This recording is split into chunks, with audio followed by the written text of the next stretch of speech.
Welcome.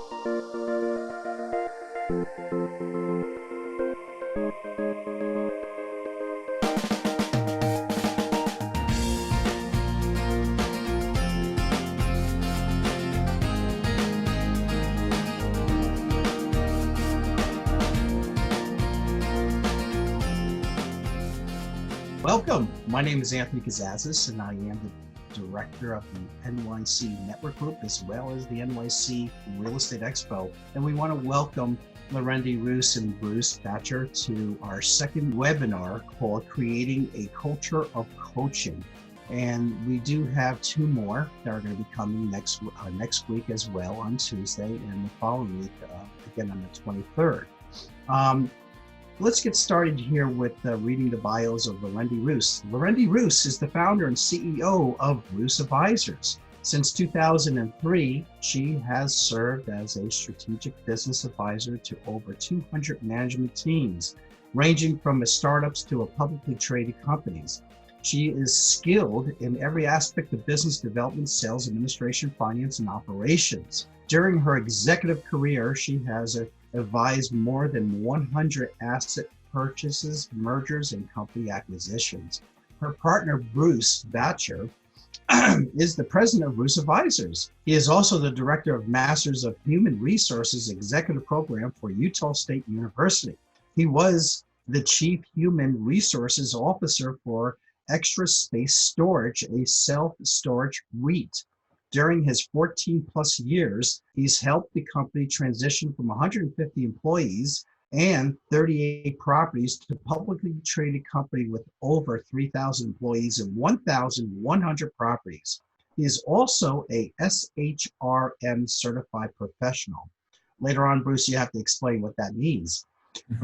Their company is dedicated to assisting business owners and C-suite executives to build agile teams that are more productive, more profitable, and truly satisfied in their lives and careers. As a DISC certified specialist, they facilitate seminars, training around management, leadership, sales, marketing, operation, human resources, including recruitment, education, and retention. Without further ado, people, I'd like to introduce both Larendee Roos and Bruce Boucher from Roos Advisors. Welcome.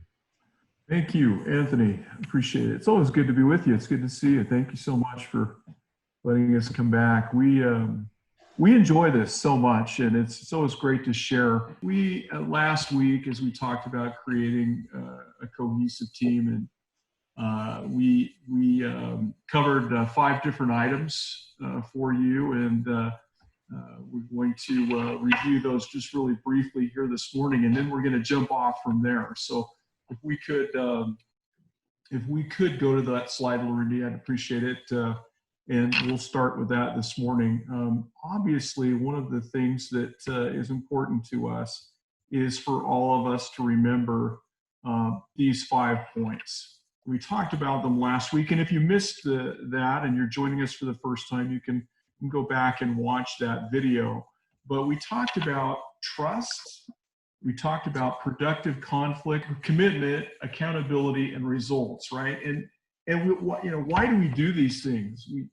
We do them to improve our leadership skills, and we do them so that people can have a better experience in the workplace and so forth. These are all important points. The reason why we do it is we want to win. We want to succeed. We want our business to succeed. And we want to have that sense of accomplishment at the end of the day, that we're building something of interest and something that can last, right?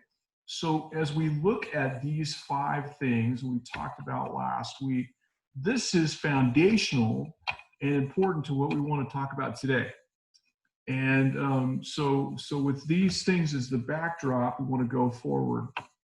Now let's get started and talk a little bit about engagement this morning for just a minute. We could go to the next slide. So we talked last week about the fact that engaged leadership equals engaged teams. And just to give you a little definition of what that suggests, there's an overwhelming amount of literature and evidence that suggests this. In spite of individuals having good ideas or in spite of companies having positive initiatives, without executive sponsorship, without leadership that really cares about what's going on, those initiatives or those new trends will fail. We have to be able to find leadership that will support those exciting things that we care about, and then vice versa. We as leaders want people who can buy in, and typically we sort of surround that with, we write these really cool mission statements or these really cool purposes, things that really, we care about, and we write them down. Maybe they come to us on an airplane and we put them on the back of a cocktail napkin, and then we take them back to the organization and say, this is what we really want to be doing. This is what we care about. And everyone for 35 seconds gets really, really excited. And they go, God, that is really awesome. And that's all well and good, except for if it doesn't translate into things that we do on a regular basis. And if it doesn't get in here, then it's going to fall short of what we would consider engagement. Engagement is something that creates in us a passion and desire to move things forward. When employees are engaged, they act as if their name is on the sign and that they are the one writing the check. They're the ones that want to clean out the refrigerator just because it makes the workplace better. These are people who really indeed buy into what we wrote down. So engaged leadership, and it equals engaged teams. And that is, we can see that over and over and over again. When those two things come together, it is absolutely powerful. And so with that as a backdrop, let's ask these two questions. And this is where we want you to get to your chat. So get those fingers ready. Here we go. What was the biggest challenge that you were facing in your organization prior to March 2020? And then the follow-up question that we'd like you to respond to is, what's the biggest challenge you're facing today? And we're going to give you a few minutes. So don't be uncomfortable with silence. If you're uncomfortable, put your thumb up and I'll have Larendee sing you something. She's a beautiful singer and very talented in that area. But answer these two questions. The biggest challenge before March 2020 and the biggest challenge today.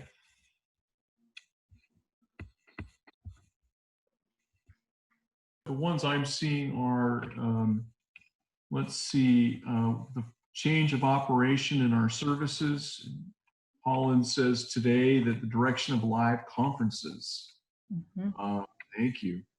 Excellent, excellent, excellent. Fundraising, boy, that's going to be a critical one, and one that is going to be so interesting, where it was and where it is today and where it's going. Wow, these are great. So these are really interesting challenges and concerns, right? And think about it from a perspective of just take for an example, commercial real estate, right? The state of commercial real estate, where was occupancy, where were rates prior to March 20th or March 2020, and what are they thinking about today with so many people working from home and the office space needs.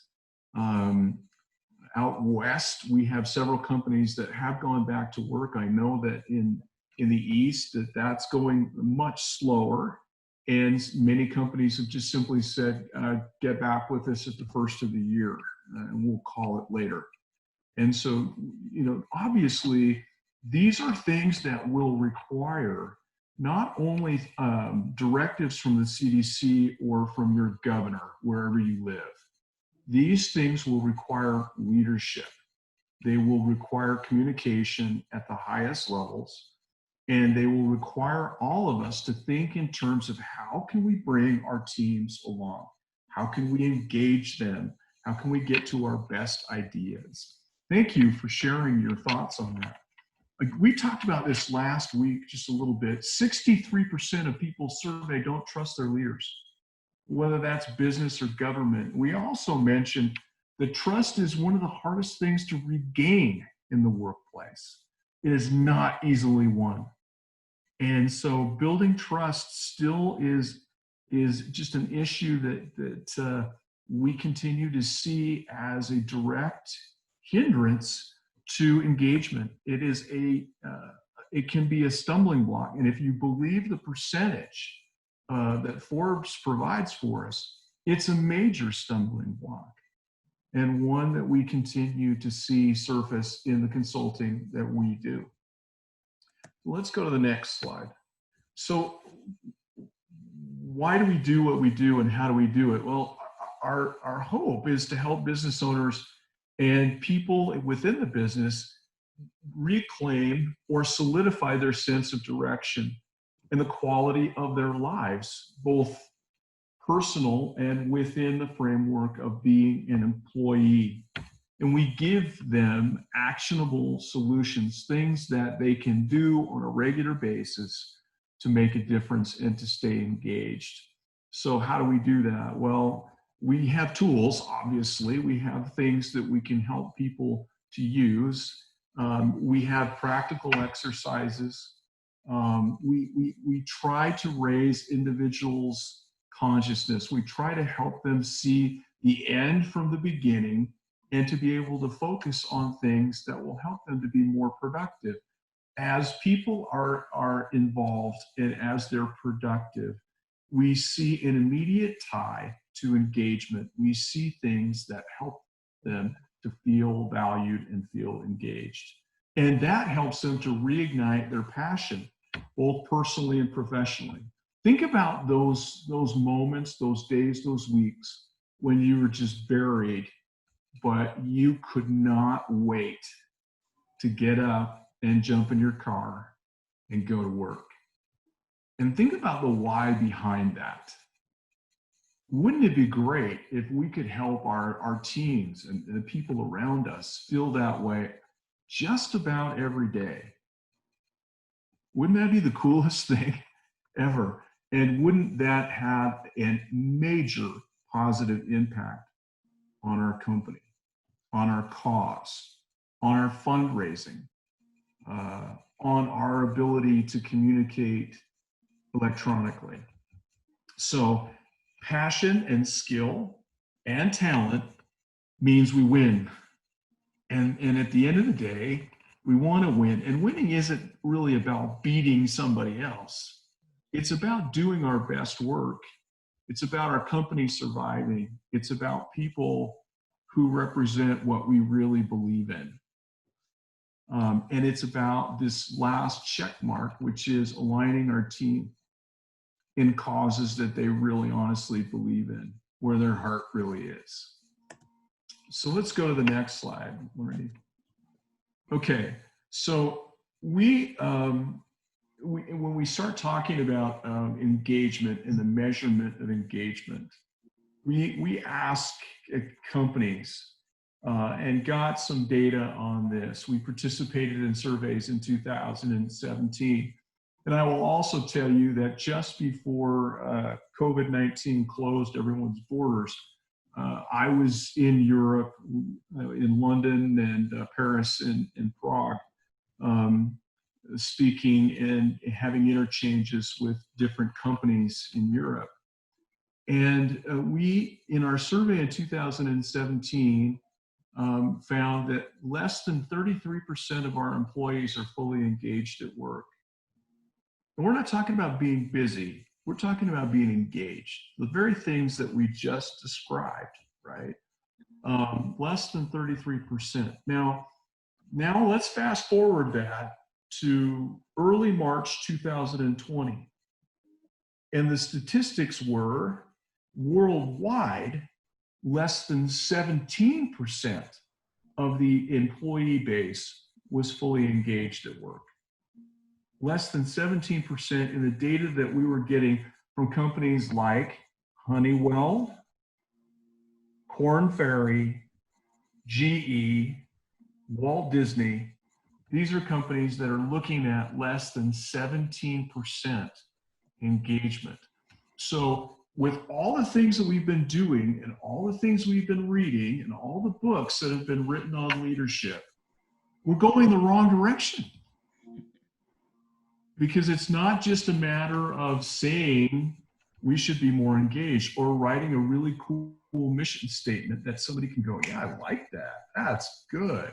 Or, yeah, that makes a lot of sense. Or, yeah, we're going to do better for the environment, or whatever it might be. It's not enough. It requires complete concentration, and it requires a change at the individual level first. Well, let's jump to the next slide. So this is what happens when employees feel a strong sense of purpose when working. Okay, there are, and by the way, this is data driven. It gets down to even the level of, did you know that engaged employees have fewer accidents? They file fewer workers' comp claims. They file fewer complaints against their boss. But the greater data, the larger data set is 88% are more satisfied with their job. And a lot of times leaders say, well, look, our employees are satisfied. Well, that's great, and that's important. They think satisfaction drives engagement. Actually, engagement drives satisfaction. It's just the opposite. 83% are more engaged, 89% are more productive, 80% more impactful, and 82% are more successful. Anybody want to sign up for that? I mean, I would love that kind of place, right? Chris raises her hand. We would love that kind of place. That's the kind of place we want to work at. That's home for us. That's, nirvana. It's where we want to be. And yet so few of us actually find it. So few of us actually find it. So what do we do next? Well, I'm going to turn the time over to Larendee, and we're going to start with a little physiology here, which is where I need to step out, or I won't be able to tell you what the difference is between critter and smart and squirrel. I don't know. So Larendee is going to fill you in. So Larendee, I'm going to turn the time to you. Thank you, Bruce. So we talked about this last week, and we're going to just remind ourselves again that on a very simplistic level, there's two places where we can exist, and there's states in between, but just for simplicity's sake and for what we're trying to accomplish this morning, we're going to look at the critter state compared to the smart state. And how do we get engagement, Bruce? And how do I as a human stay engaged? By finding myself more often in that smart state. So just as a refresher, the critter state literally uses two parts of our incredible limbic system. We're using the reptilian and the mammalian sections of our brain in order to problem solve, in order to decide which project I'm going to work on, to decide whether I'm going to offer to get Bruce a cup of coffee on my way to the break room. And the reptilian and mammalian states show up, and that's where we primarily live when we're in a state of fear, uncertainty. We're trying to figure out, Tony Robbins uses the work of Milton Erickson, where he talks about the first three levels of mind state and mindset being significance, I'm important, certainty, and variety. And all of these are important and fundamental. However, when we're in these initial stages, we're primarily focusing on two sections of our brain. What we have an opportunity to do, and what we as leaders have an opportunity to do, and literally teach and mentor, which is the real reason a person will decide to go to work for one company versus another, Bruce. We've talked about it over and over again. The research shows that compensation is literally about number 4 or 5 on the list, and it's mentorship and having an engaged workship that people most crave. So how beautiful is it? From the moment we start interviewing, we ask mission critical, mindset critical questions. How do you show up engaged in the workplace when we're beginning the interview? And then we have an opportunity to educate and to engage our workforce by inviting them through mindset practices and very practical tactical tools that we're going to walk you through today to activate these other centers of the limbic system that bring them into a much smarter state of being. And which, when they get into that smart state, guess what they can do? They can create those smart goals that we're also always talking about. We always talk about having specific, measurable, achievable, realistic, time-driven goals.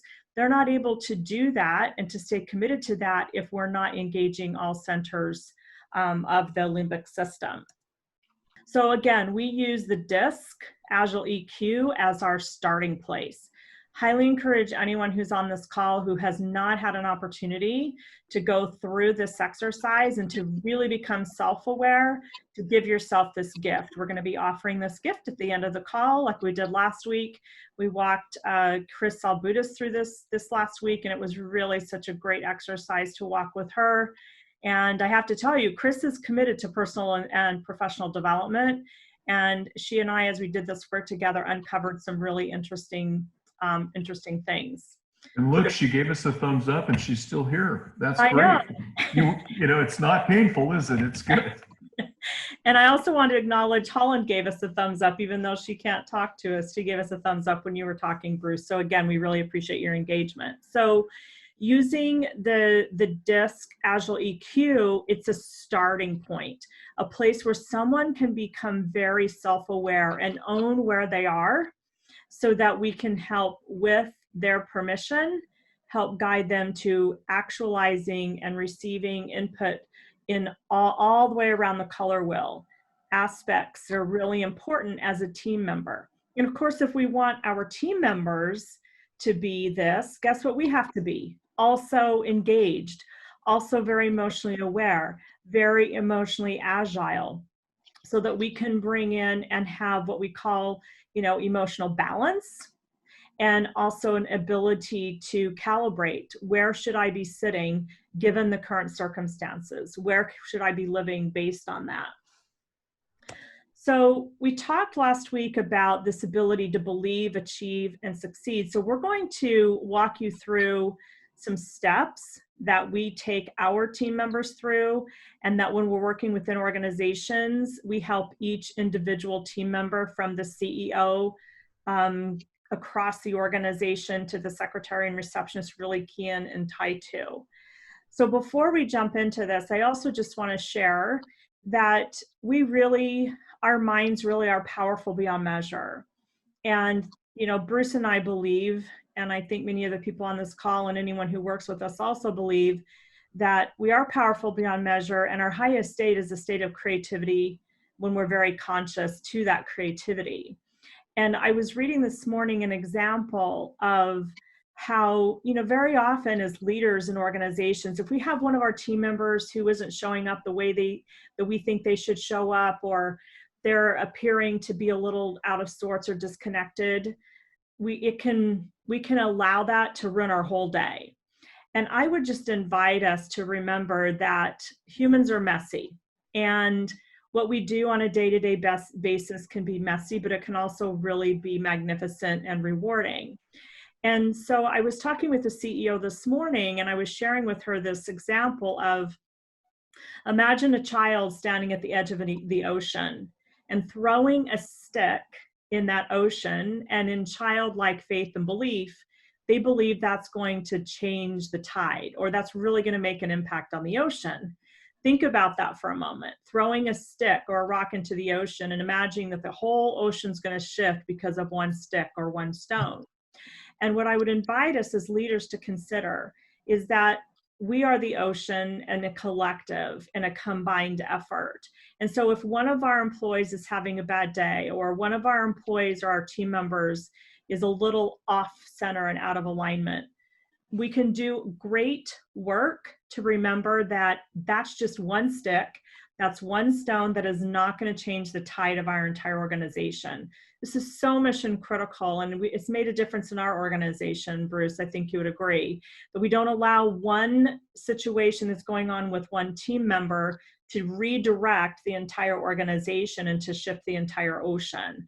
We can be empathetic, We can be very human and very kind. At the same time, what one person does in our organization doesn't have to change the whole direction.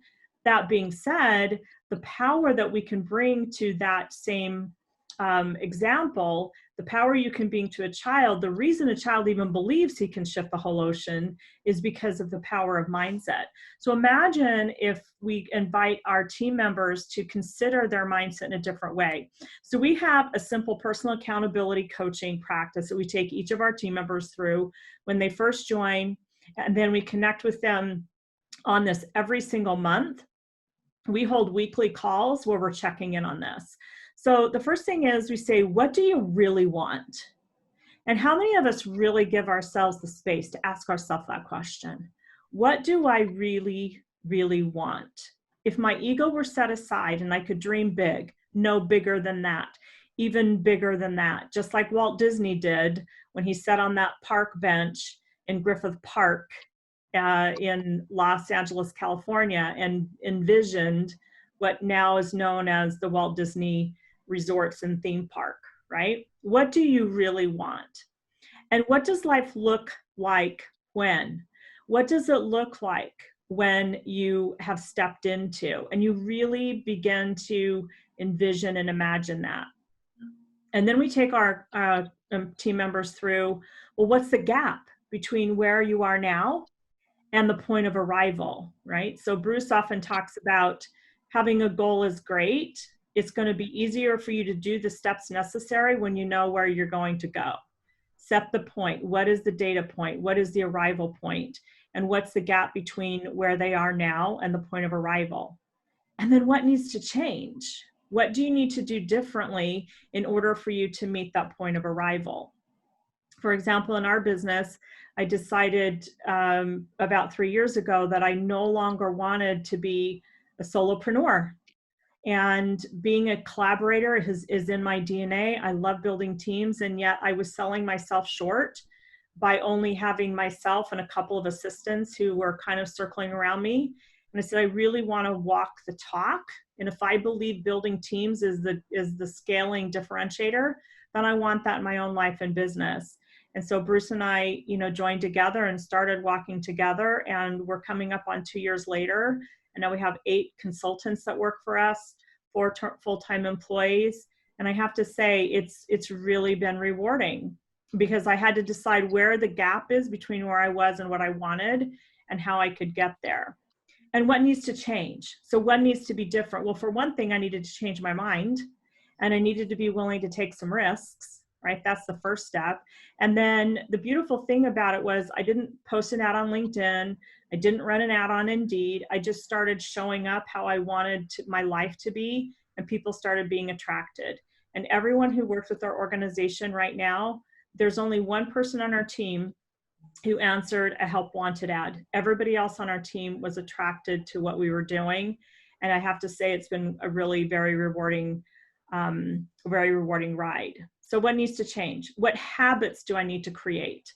I'll have to tell you, running a team changes who you are. It really requires that you up your game, because you really do have to walk the talk, because your team members are looking to you. And on a Monday morning, when I don't really feel like putting one foot in front of the other, I know I have a team waiting for me at 9 a.m. for our launch the week call. So I'm showing up, makeup on, showered, ready to go. So what habits do I need to create? And what do I need to give up? What am I willing to give up? What am I willing to set aside so that I can create space so the universe shows up for me? Bruce, any thoughts on this personal accountability part? I see you smiling ear to ear. I'm smiling because I don't put my makeup on, but I'm still there for you. Well, if we all looked so gorgeous, we wouldn't have to put on makeup, but okay, there's that. I really do think that one of the key things that you've talked about here is being able to really walk the talk.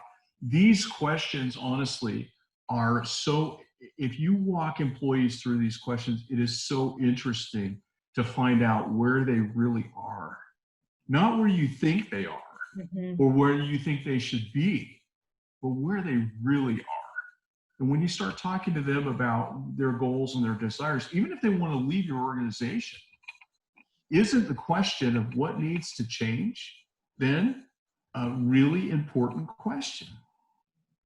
And so these questions are tried and true, and we've taken literally dozens, hundreds of employees through these questions over the years to help us refine this idea of personal accountability and how it plays into getting to the end of the row successfully. So thanks for walking us through these, Larendee. They're great.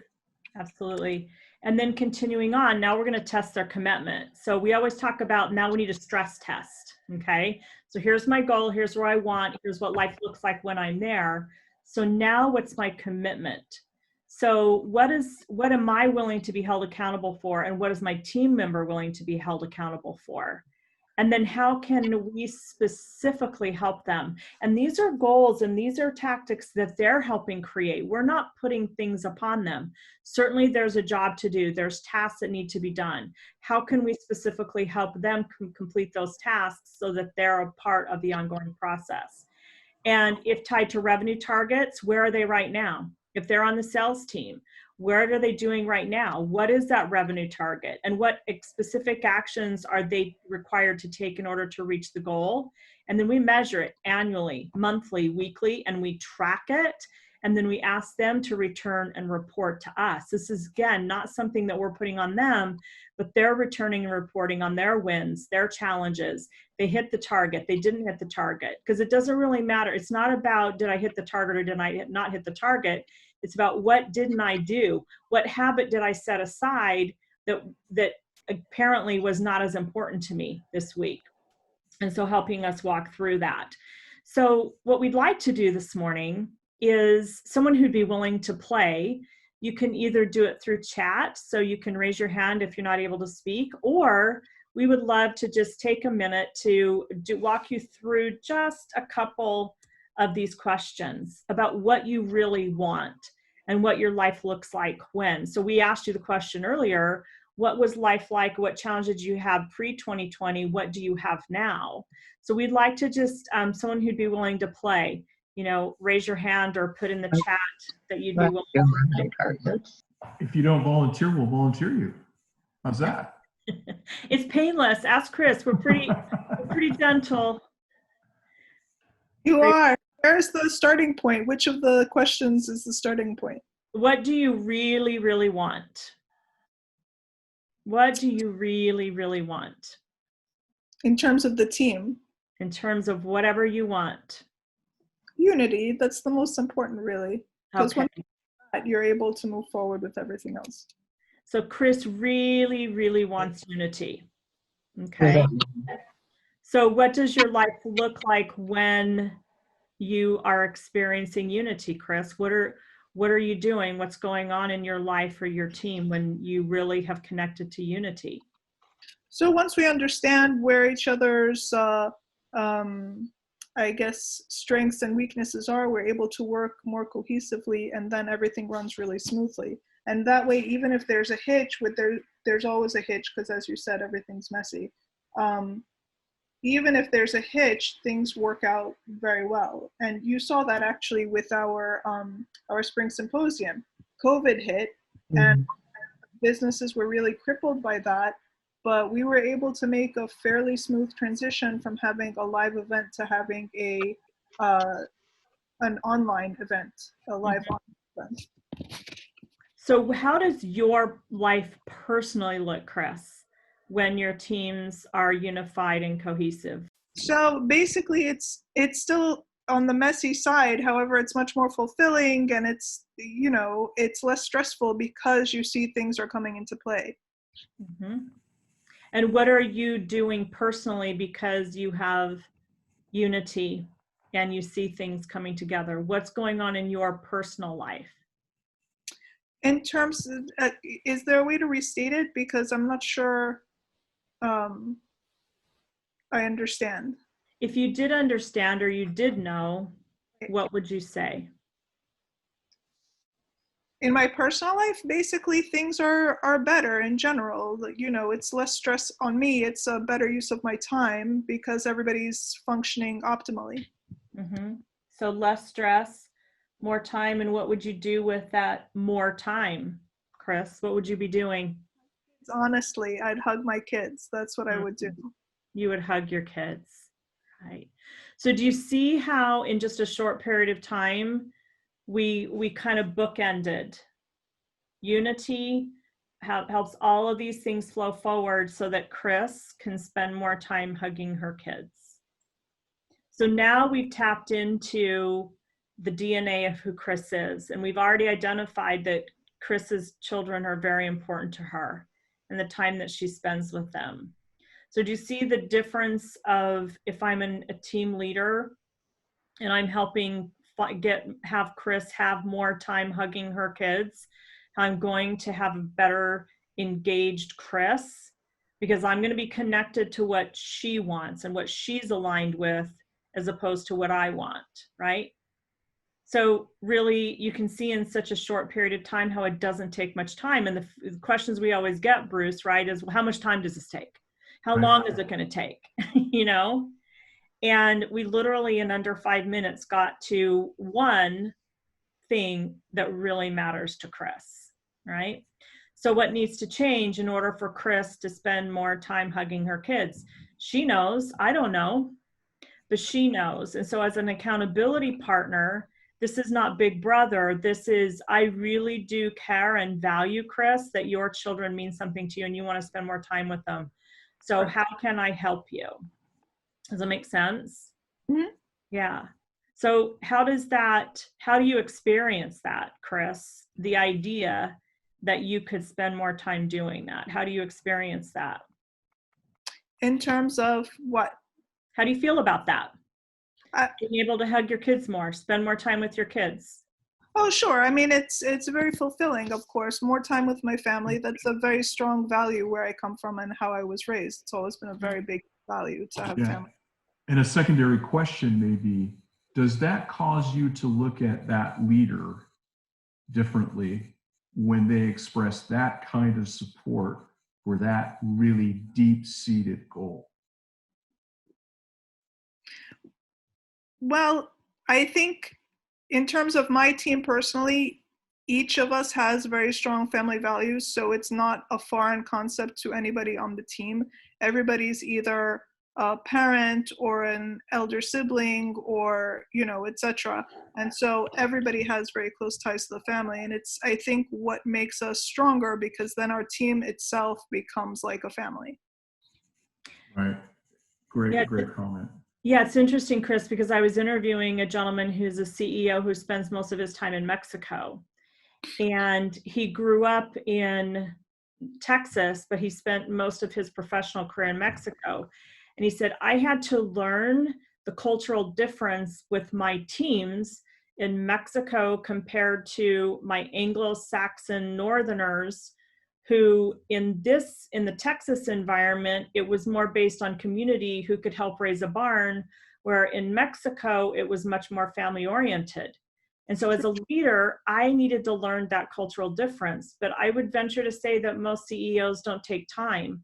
And even when I value family and you value family, how we spend time with our family could be very different. So even if we think we know, it's worth another 5 minutes to say, help me understand. What does more time with your family look like? Does it look like Disney World or does it look like more family reunions?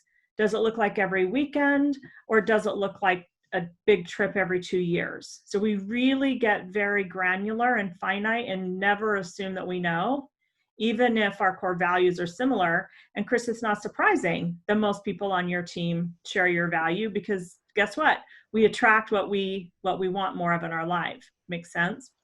True. So this is the beginning. We actually have a coaching form that we walk people through. And so as we kind of wrap up and then we'll take some quick questions, employees trust in their company's leadership when they're happier, right? So in order the top 5 drivers of happiness at work is trust. And I highlighted an employer's commitment to employees and their success. When we're having more of these conversations that then drive what we're going to be doing tactically and practically, you are going to have a happier workplace. And guess what? You're going to be happier because you're going to be able to also get what you want, which is every bit as important. And you will have a culture where employees are encouraged to share ideas and individual opinions. When I actually take the time to ask Chris, what do you really want? There is a reciprocal effect that what you say matters because you matter, right? So just saying, getting everyone in a conference room and saying, okay, we're going to do a brainstorming session and everyone's opinion matters. When I've never taken time to even consider what Chris really cares about, it's out of alignment. It's incongruent. So that's all Bruce and I have today. We just ask you to, recommit. And we'll take some questions. You can either put them in the chat or you can, I'm going to stop sharing for a moment and just put us back out onto the screen. So chat or any questions that you have. Holland says, thank you, Bruce and Larendee, for sharing. I have a 9:30 client call. Need to say goodbye. Goodbye, Holland. It was a pleasure. Anybody else have any questions or thoughts that came up for you? What's your biggest clientele? Is it like a solo practitioner? Is it 1 to 2 people? Is it more 1 to 5 or beyond 5? Are there a lot of solo practitioners that can use your services? Absolutely. We serve a broad range. That you'll notice that survey set that we did incorporated small, mid, and large. So Bruce and I have worked with solopreneurs, clear up to employers that have 10,000 employees. So the principles are the same. It's one of the things that is helpful though is if we actually understand their industry. So Anthony, Bruce and I grew up in the real estate industry, so we understand on a very granular level what goes on inside of real estate companies and inside of companies who serve real estate companies. So in that regard, it could be an agent running a desk, or it could be a broker running an entire agency. It could be a mortgage company. The fact of the matter is that most often our roster today is that we're serving people who are, even if they're a solopreneur, they have a desire to get to 5 to 10 personnel. Why? Because they understand that the most important asset in growing a company is their people. So we're engaged to bring in and help them create the organization and then help recruit, educate, and retain those employees. I think too, where we have worked with solos and we've helped them to see that many of the very same principles that we would apply to employees apply to customers. They apply to individuals that they're serving, right? So to sit with the customer where you're trying to provide a service, whether it be to find a piece of ground for them or to sell them some product or some technology or whatever it might be, understanding what they want really and what really is motivating them becomes really, really important. And so the principles apply whether it's a small group or whether it's a healthcare company that I work with or have worked with that has 2,500 employees in 17 states and their hair is on fire every single day. Mm-hmm. And so these same things apply for sure. Yeah, and I would just also add that I think we do our best work with, it's not the company size, it's the size of your dream and how willing you are to be open and to make a difference in your own life so that, that you can create the life that you want. So our very first client was a woman who was an executive recruiter who wanted to start her own recruiting agency. And her first year in business, she billed $750,000 with her and an administrative assistant because her dream was so big that she was willing to do whatever it takes. And now she runs a firm that's about $5 million in revenue with, I think they have 7 full-time recruiters that now work with them. So it's not really about the size of the organization. It's really more about the size of your desire and the size of your dream. What do you say, Bruce? Great. Any other questions before we give our final kind of either in the chat or we'd love to hear from you. You can unmute yourself if you like. Anthony, I just want to express, Bruce and I just want to express our gratitude again for you giving us a place to share some tactical and practical things that have really worked well in our organization and are working well in others' organizations. We can't thank you enough for this opportunity. Very informative. I'm very blessed to have you guys here. I'd like to thank you again. Thank you, guys. doing a great job with this. Thank you so much. Bruce, do you want to take us home and say parting words? Parting words. It's I don't really have anything of great wisdom to say other than this. If you, as an adult learner, if you go out and you think about this and sort of bat it around a little bit and run into something in the next day or two and you go, God, that sounds familiar. I think Larendee may have said that, and that's a good idea. And boy, I really like that. And you don't do anything about it, within 48 hours, it'll be gone. And the next time you think about it will be next week when we get together again and we talk about it. These are things that need to be applied. And so my invitation in parting is to consider the questions. And if you've forgotten some of the questions, you can go on YouTube and listen to them again. But get those questions, write them down, and you will see as you test drive them how quickly people respond to them.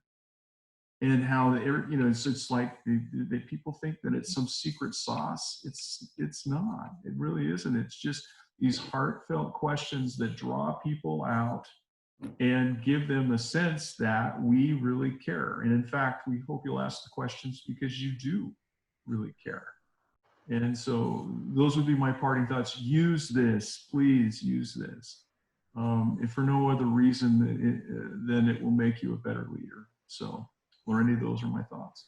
Thank you, Bruce. Thanks, everyone. Have an amazing week, and we'll catch you here next week.